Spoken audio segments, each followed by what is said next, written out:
వినగల చెవి గ్రహించు మనసు అంగీకరించు ఆత్మ యేసు నామములో కలుగును గాక. ఆమేన్. సహాయం కోసం దేవబంధువు యేసు నామములో అడిగి పొంది ఉన్నాం తండ్రి. ఆమేన్. దేవునికి స్తోత్రం. హల్లెలూయా. అడిగా చాటుబడి దేవుని నామములో హల్లెలూయా. మాట చదువుకుందాం. యోహాను సువార్త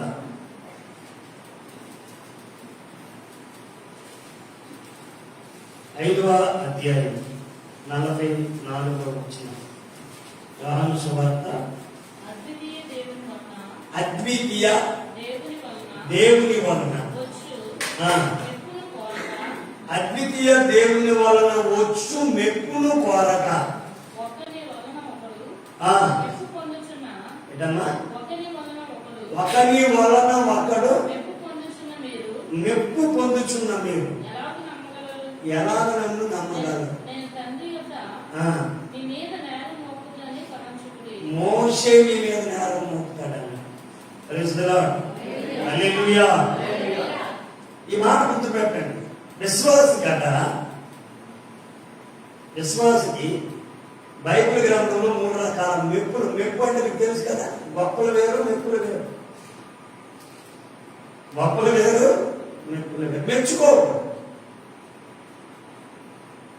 పొగట్టలు వేరు. శబాష్ అని అంటారు చూసారా? వెరీ గుడ్, అప్రిషియేట్ చేస్తాను లేదు. ఇందులో 3 రకాల మాటలు, 3 రకాల విషయాలు ఉన్నాయని చెప్పి నేను ముగిస్తాను త్వరగా. మొదటిది దేవుని వలన కలుగు మెప్పు. ఎవరి వలన? దేవుడి వలన కలుగు మెప్పు. రోమా పత్రికలో చెబుతారు చూడండి, 2వ అధ్యాయం 29వ వచనం. దేవుని వలన మెప్పు ఇందులో తీయండి. రోమా పత్రిక 2వ అధ్యాయము 29వ వచనం. ఇది దేవుడి వలన ఒక మనిషికి మెప్పు అలా దొరుకుతాం. చదవండి.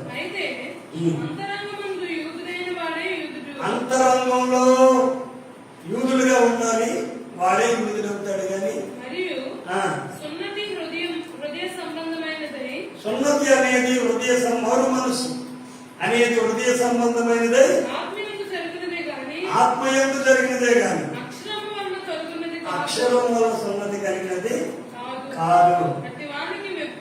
అక్షరం వల్ల కాకుండా ఆత్మ సంబంధంగా ఎవరైతే దైవికంగా ఎదుగుతూ ఉంటారో అట్టి వారికి మెప్పు మనుషుల వలన కలగదు, దేవుని వల్లనే కలుగుతాయి. దేవుని స్తోత్రం. దావీదుకి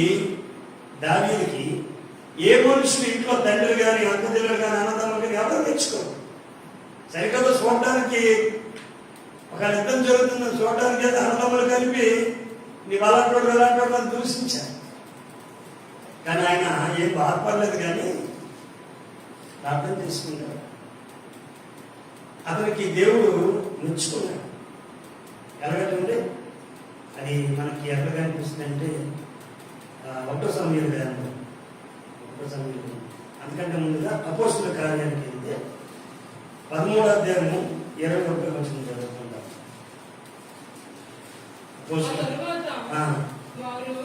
రాజు కావాలని కోరగా దేవుడు బెన్యామీను గోత్రీయుడును కీషు కుమారుడైన సౌలును వారికి 40 ఏళ్ల వరకు దయచేసి 40 సంవత్సరాల వరకు రాజు కావాలని కోరితే వాళ్ళకి ఇచ్చాడు, సౌలుని ఇచ్చాడు. కానీ సౌలు దేవుడు వాళ్ళు మెప్పు పొందలేకపోయాడు. తర్వాత అతను విడిచిపెట్టి దావీదుని కోరుకున్నాడు. చదవండి. తర్వాత అతన్ని తొలగించి దావీదుని అతనికి రాజుగా ఏర్పరచెను. నేను యెష్షయి కుమారుడైన దావీదుని కనుగొంటిని. అతడు నా ఇష్టానుసారమైన మనుష్యుడు. ఎవరు మెచ్చుకుంటున్నారు? దేవుడు మెచ్చుకుంటున్నాడు. ఎవరిని? దావీదు. ఇప్పుడు ఆ మెచ్చుకోవటం ఎవరి వల్ల కలిగింది? ఇక 2వది చెప్తే సంఖ్యాకాండం 12వ అధ్యాయంలో 1-9 వచ్చిన ఇక్కడ మోషే గురించి రాయబడతాడు. మోషే భార్య సిపోరా చనిపోయింది కాబట్టి కూషు దేశపు స్త్రీని మోషే వివాహం చేసుకోవాల్సిన పరిస్థితి వచ్చింది. మోషే భార్య సిపోరా అని చనిపోయింది. ఆయన సహకారం చేయడానికి ఎవరు లేరు కాబట్టి ఆయన కూషు దేశపు స్త్రీని వివాహం చేసుకుంటారు. ఇప్పుడు వివాహం ముందు ఏం మాట్లాడలే, ఎవరు మరి అహరోను మిరియాము. వివాహం అయిన తర్వాత అతని మీద సొనుక్కోవడం ప్రారంభించారు. ఎవరి మీద? మోషే. ఆ అధ్యాయంలో ఎక్కడ సంఖ్యాకాండం 12వ అధ్యాయం 1-9 వచనాలు ఏం రాయబడుతుందంటే ఇవి చెప్తున్నటువంటి సమయం తక్కువ ఉంది కనుక మీరు అర్థం చేసుకోండి, తర్వాత పెట్టుకోండి. మీ ముగ్గురు కూడా నా ప్రత్యక్ష గోడల దగ్గరికి రండి అని దేవుడు చెప్పాడు. ముగ్గురు వెళ్ళిన తర్వాత దేవుడు వారితో మాట్లాడుతున్నాడు. మీరు నా మోషే మీద ఎందుకు చదువుతున్నారు? అతడు నా ఇల్లు అంతటిలో 4వ వచనం చదువుతారా? అతడు చదవండి 4 ఇచ్చారు. యెహోవా మీరు ముగ్గురు ప్రత్యక్ష గుడారములకు రండని హఠాత్తుగా మోషే అహరోనులు మిరియాములకు ఆజ్ఞించెను. మోషేకి అహరోనుకి మిరియాముకి ఏమని ఆజ్ఞించాడు? ప్రత్యక్ష గుడారం దగ్గర రండి అని చెప్పాడు. వచ్చిన తర్వాత ముగ్గురు రాగా యెహోవా మేఘస్తంభంలో దిగి దేవుడు దిగి ప్రత్యక్ష గుడారం యొక్క ద్వారముల దగ్గర నిలిచి ప్రత్యక్ష గుడారం ద్వారం దగ్గర నిలిచి అహరోను మిరియాములను పిలిచెను. వారిద్దరూ రాగా ఆయన నా మాటలు వినుడి, నీలో ప్రవక్త ఉండిన ఎడల యెహోవా నాకు నేను దర్శనమిచ్చి అతడు నన్ను తెలుసుకున్నట్లు కలలో అతనితో మాట్లాడుదును. నా సేవకుడైన మోషే అట్టివాడు కాడు. అతడు నా ఇల్లంతటిలో నమ్మకమైన వాడు. ఎవరంటారా? ఎవరు కోరుతున్నారు? అది దేవుడు మోషే గురించి కోరు. ఇది ఎవరిగా వచ్చిన మెప్పు? మనం ఎవరు మెచ్చుకోవాలని కోరుకుంటున్నాం? దేవుడు మెచ్చుకోవాలని కోరుకుంటున్నామా? అతడు నా ఇల్లంతట్లో నమ్మకమైన వాడు. దావీదు గురించి ఏమన్నాడు? ఇతడు నా హృదయానుసారుడు, ఇతడు నా చిత్తమంతా నెరవేర్చాడు. అందుకని పేతురు ఏమంటాడంటే 1వ పేతురు పత్రిక 1వ అధ్యాయం 7వ వచనం చదువుకున్నాం. చూడండి ఒకసారి 19 వచ్చి మనుషులు మెచ్చుకుంటే ఎలా ఉంటుందో, దేవుడు మెచ్చుకుంటే నశించిపోయేటటువంటి సువర్ణము అమూల్యమైన మీ విశ్వాసం శోధనల చేత పరీక్షకు నిలబడితే దేవుడు రేపు రాకడలో ప్రత్యక్షమైన నీ విశ్వాసానికి దేవుడు పెట్టే పరీక్ష వలన మీకు మెప్పు. నువ్వు సాధించబడుతున్నావు, నువ్వు ఆర్థికంగా నలుగుతున్నావు, అనారోగ్యంగా నలుగుతున్నావు, దేవుడిని వదలటం వల్ల, సారాధన వదలటం వల్ల నీకు మెప్పు ఎవరి వల్ల వస్తుంది?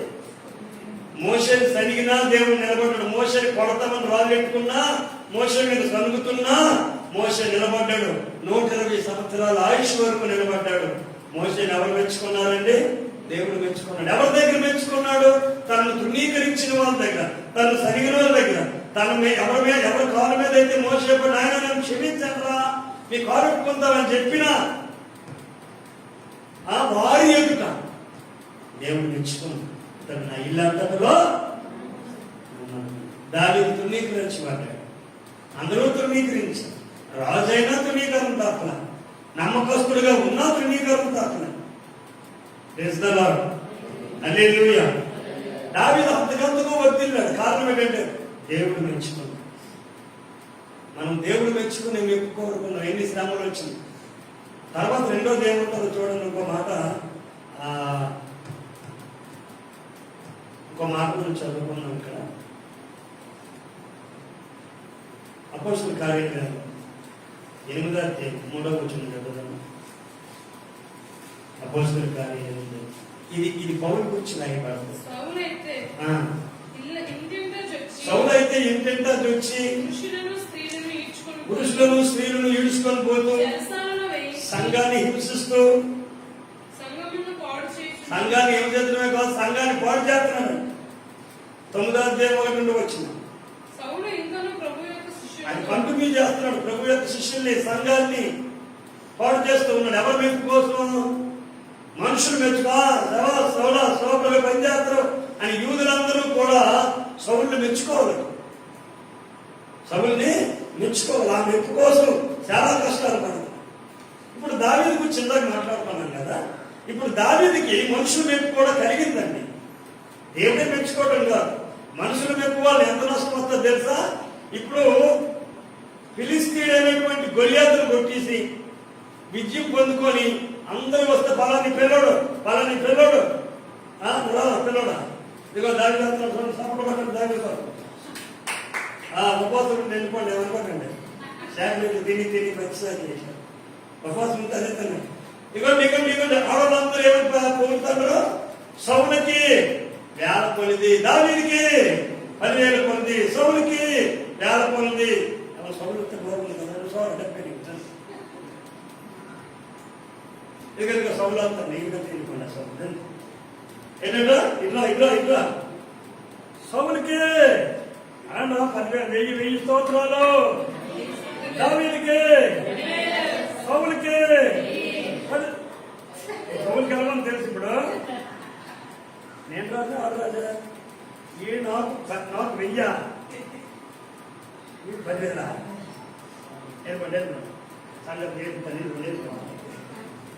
వాక్యంలో రాయబడిందండి. సమూయేలు గ్రంథంలో 18:6 నుంచి మనం చదివితే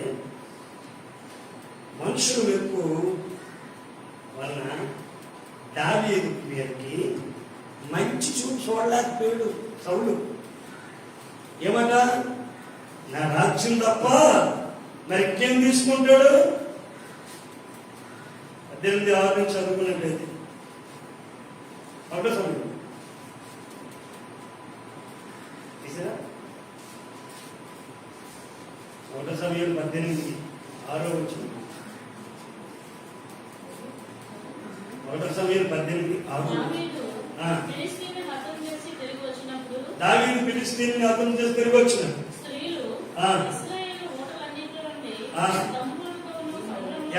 ఇశ్రాయేలీ స్త్రీలు ఇశ్రాయేలీల ఊళ్ళ తెగులు పెట్టినట్టుంది.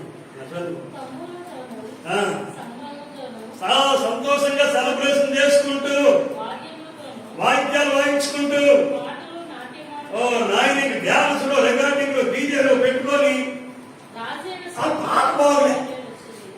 అది పాడే పాట ఆ స్త్రీలు గాన ప్రతిగానాలు చేస్తూ వాయిస్తూ సౌలుకి 1000 కొలది, దావీదుకి 10,000 కొలది. దావీదుని పొగడటం ప్రారంభించారు. మరి అదే మరి మనుషులు మెప్పుకోవడం అలాగే ఉండదు. నేర్చుకుందా అందరూ నేర్చుకోలేక నోరు మూసుకుని ఏమిస్తాం. నేను ఒకప్పుడు కొన్నాళ్ళ క్రితం మనలో చనిపోయిన బెడ్ నేను గుర్తు చేసుకొని ఏదో సందర్భం పెద్ద మనిషి ఒక అర్థం బతికినప్పుడు కనబడి చచ్చిపోయినప్పుడు గుర్తొచ్చింది. ఆ రోజు చూడండి ఎక్కడ మనిషి కొన్ని ఏదో సరే, ఎందుకంటే నువ్వు చేసే దేవుడి కోసం చేసా. ఇప్పుడు ఏదో కాదు అలా ఉన్నారు కదా, చేస్తారులే అలా ఉన్నారు కదా. ఇదే చూపు,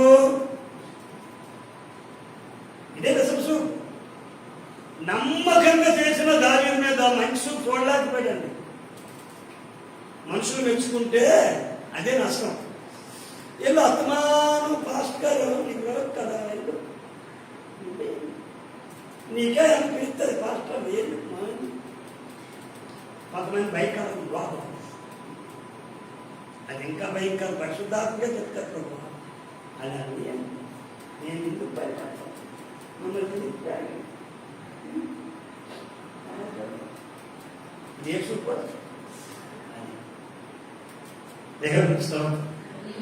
మనుషులను మెప్పు కోరుకో నాశనం అయిపోతుంది.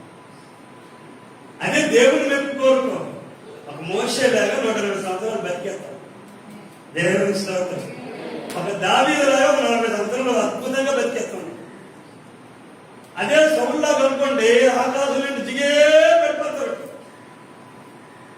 మొదటి ఏంటంటే దేవుని మెప్పు కోరుకోడు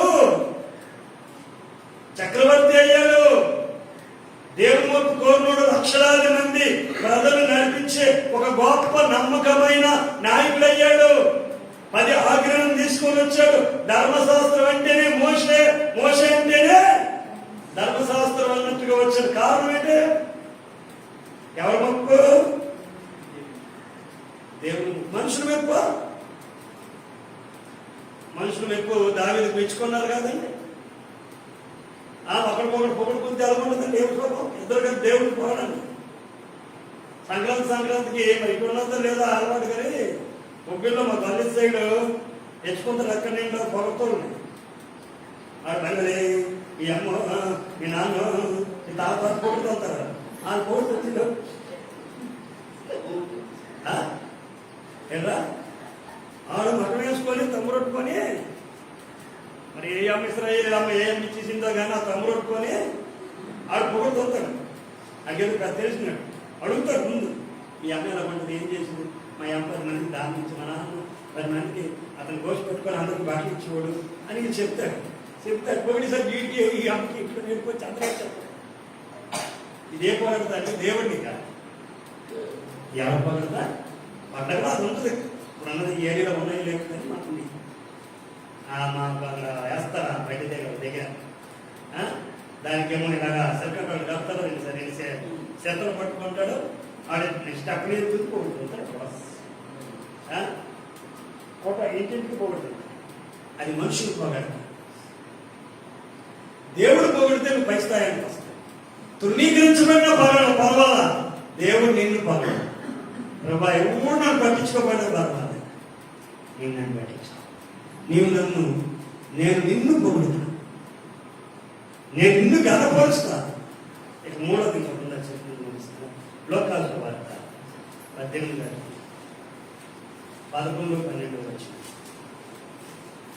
ఇక్కడ ప్రార్థన చేసుకున్నాడు. ఇద్దరు ప్రార్థనకు వచ్చారు. లోకసభ పరిసయ్యుడు నిలబడి, దేవా నేను చోరులను అమ్మ ఈ ప్రార్థన ఆలకిస్తాను రా. ప్రార్థనకు వచ్చాడు ఒక ఆయన. ఎలా ప్రార్థన చేసుకోవాలా? తన కొరకు తాను ఏదో ప్రార్థన చేసుకోవాలి. నేను ఎలాగలేదు తెలుసు ప్రభా, నేను ఎలాగలేదు తెలుసు నాయన తండ్రి, నేను ఎలాగలేదు తెలుసా? ఎలాగలేవో ఇదిగో దేవుని గారు అదేనని అలా వేరే ఇదే ప్రార్థన. చదువు ఏం ప్రార్థన? చోరులాగా లేదు, అన్యాయస్తులు,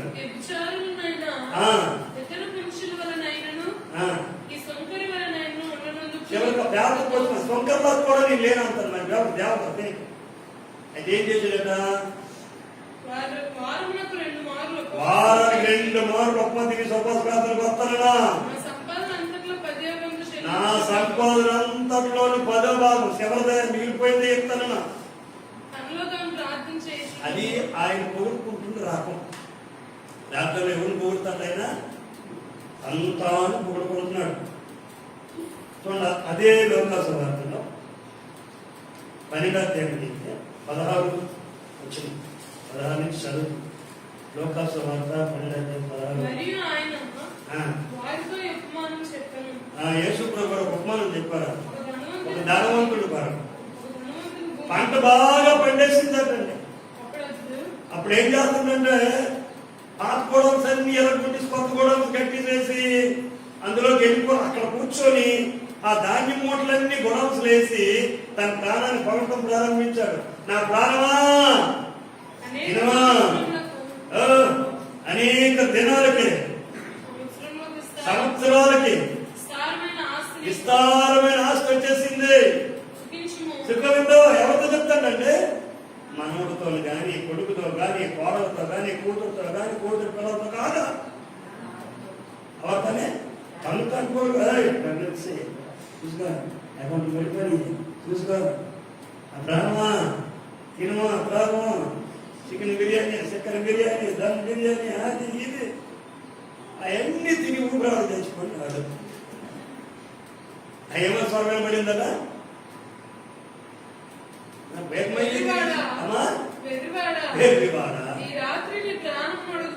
ఎందుకు అసలంగా పోయిందని గుళ్ళు దిగి తాగించు. ఆ గుడ్డు ఈ గ్యాస్ సెంటర్లే గుండా అయిపోయి ఇవన్నీ ఊడిపోతాయి. కోరుకున్నావు? నువ్వు దేవుని కాలు ఇచ్చి నువ్వు కోరుకో. నేను ఇచ్చాను కాబట్టి చేర్చి అన్న అవుతాను. నువ్వు ఉన్నప్పుడు అన్నాడు అక్కడ ప్రాణాన్ని పెరుగుకుంటున్నాడు. దేవుణ్ణి పొగిడేవాడు రాజు అయ్యాడు. దేవుణ్ణి పొగిడేవాడు దేవుని వల్ల పొగడుకొస్తే, దేవుణ్ణి గనపరిస్తే దేవుడిని పొగడుతాడు, నిన్ను గనపరుస్తాడు. నన్ను గనపరచువారిని నేను గనపరుస్తాను, నన్ను మహిమపరచువారిని నేను మహిమపరుస్తాను, నా నిమిత్తం నిలబడిన వారిని వారి పక్షాన్ని నేను నిలబడతాను. అది చెయ్యు. దేవుని స్తోత్రం. మనుషులు పొగట్టుకి అవ్వకు. మరి మంది మన దగ్గర నుండి డాక్టర్ గారు వస్తారండి, ఆయన కుర్చీ చేసి సన్మానించాలండి. రండి సాల్వాలు కట్టి 10 మందికి సన్మానం చేశారు ఒకసారి. పెంట గ్రామంలో 10 మంది సేవలు, 2 సాల్వాలు 2 బొకేలు. ఎంతమంది సన్మానం? ఏ రోజు తీసేస్తానే వాళ్ళకి కట్టేస్తాను. అదే బొకే, అదే సాల్వా, ఇద్దరిద్దరికి అదే. అలా గెలిపోగలరు 100 పొందారు రోజు. సరే ఇవ్వండి అని మరి మరొక ఇద్దరు వచ్చి మరి సహోదరులకి సన్మానం చేయండి. ఆ బొకే చేయడం మానేస్తాడు. చేతి ఎవడుతుందా? ఇప్పుడు సభలో ఎవరికి అలా సెలవు తెచ్చుకోండి. అది కూడా దిగండి. ఆ 10వ దగ్గరికి వచ్చేసరికి ఆ పువ్వులన్నీ రాయిపోయి అదే పువ్వులు దాకా అలాంటి ఇంకెళ్ళి ధర తీసేస్తారు, బొగ్గ తీసేస్తారు. ఇది మనుషుల పోరాటం తెలియదు ఏడుతుంది. అందుకు ఒక ఆయన దేవుడు పొగిడితే దేవుడు హృదయానుసారంగా మార్చుతాడు. ఇంకొక ఆయన దేవుడు పొగిడితే దేవుడికి నమ్మకస్తుడయ్యాడు. అర్థమైందా? మనుషులు పొగడతల కోసం గొడవలు చెప్పిపోయి సంఘాన్ని నాశనం చేసేయాలనుకున్నాడు. సూర్యుడు దేవుడు కొట్టే దెబ్బ సూర్యుడిలో మీద తగిలింది. సౌలుకి దేవుడు కొట్టే దెబ్బ ఎవరిలో నుండి తగిలిందంటే సూర్యుడిలో నుండి తగిలింది. కింద పడ్డాడు, కళ్ళు పడ్డాయి. 3 రోజులు తిండి దెబ్బలు లేవు. మనుషులు పోరా తాళాలు అలాగే ఉంటుంది. చాలా సామాన్యంగా తాగదు. గోడ దెబ్బ శాంప దెబ్బ కలిపి తగ్గుతుంది. శాంపతో పాటలు కూడా అసలు గోడ తగ్గుతుంది. మొత్తం కింద పడతా. మనుషులు నొప్పొద్దు. నిన్ను మెచ్చుకొని మనకు ఊపిరాడకపోతాం. వీళ్ళరా నిన్ను పోగినా పగడపోయినా దేవుడి పని చేయాలనుకున్నా చెయ్యి, సువార్త చేయాలనుకున్నా చెయ్యి. ఊర్లో కానీ ఇంట్లో నీవు నమ్మకంగా చెయ్యి. దేవుడిని కనిపిస్తాడు. ఏ మనుషుడు కనుక నువ్వు చూడకు. ఏ మనుషుడు మెప్పుని నువ్వు చూడకు. లాడు ముందున్నాడు, నీడు ముందున్నాడు, ఆ చూడిపోతున్నా ఆ విషం చూపు నీకొద్దు. నీలో దేవుడు సామర్థ్యం పెట్టాడు, దాని ప్రకారం నువ్వు పనిచేయి. అది ఏదైనా కానీ అది నీ ఇంటికి చేస్తావా, గ్రామానికి చేస్తావా, సంఘానికి చేస్తావా, దైవజనులకే చేస్తావు. చెయ్యి. శక్తి లోపం లేకుండా చెయ్యి. పరలోకం నుండి మెప్పు నీకు కలుగుతుంది.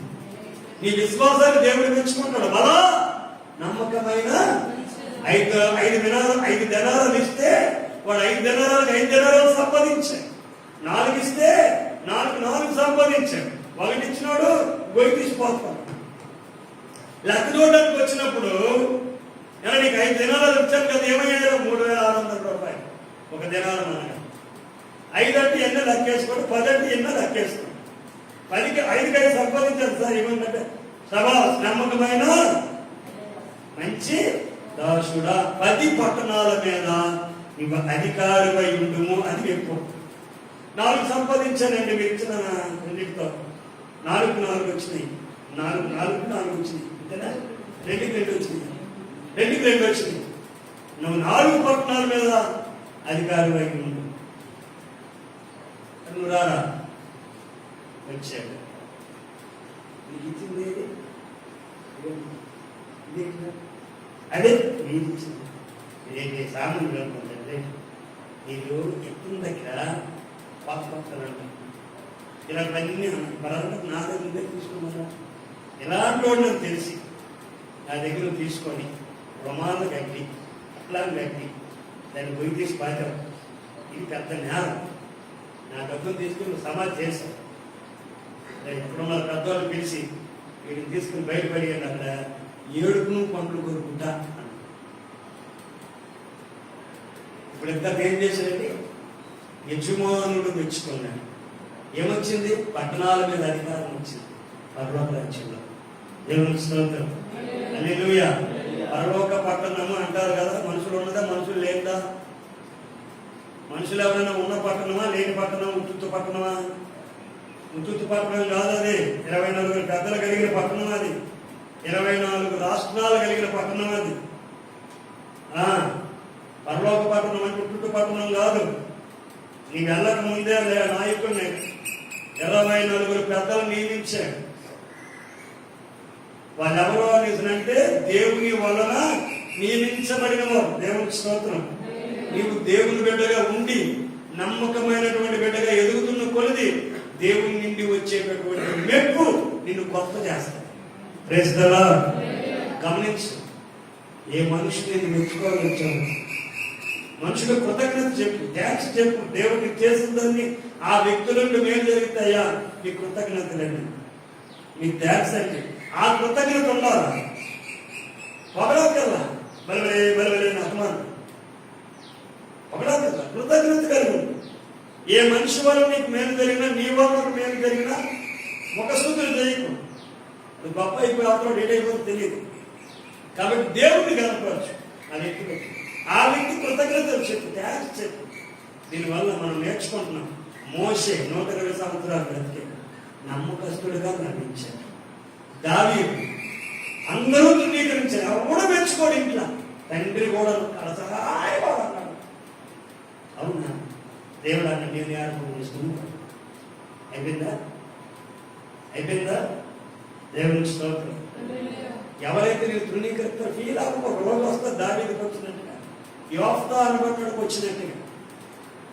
యోఫ్తా అనుకున్నాడు, నువ్వు వేసుకోడు మొదలు 7 ఒక రోజు వచ్చింది. 6 సంవత్సరాలు యోఫ్తా ఇశ్రాయేలీయులకు న్యాయాధిపతిగా సరిపోయిందా?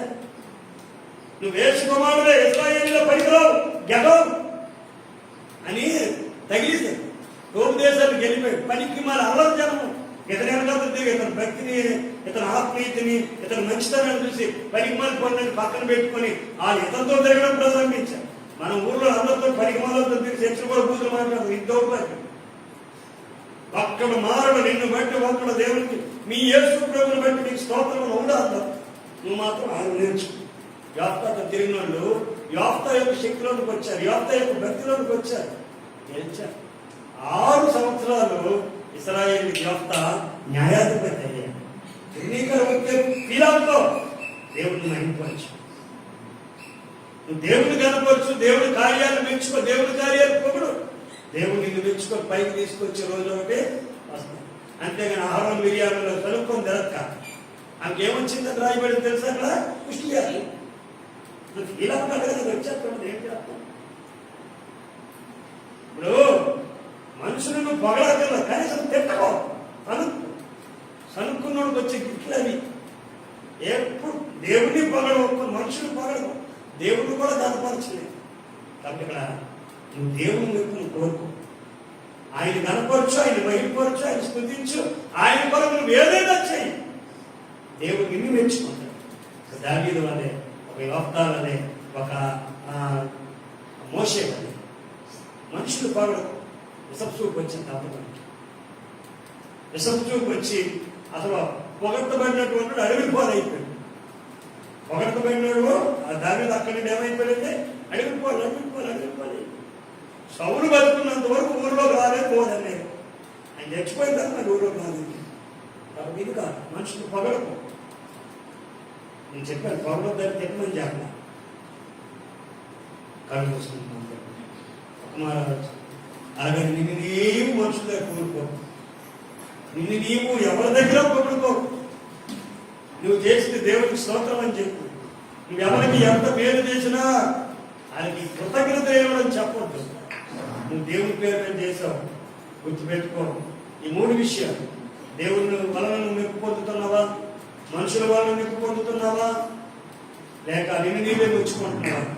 ప్రార్థన చేస్తున్నారు. పేరుగా ప్రార్థన చేస్తారు, పేరుగా ప్రార్థన చేస్తారు. వాక్యం బట్టి అయ్యింది.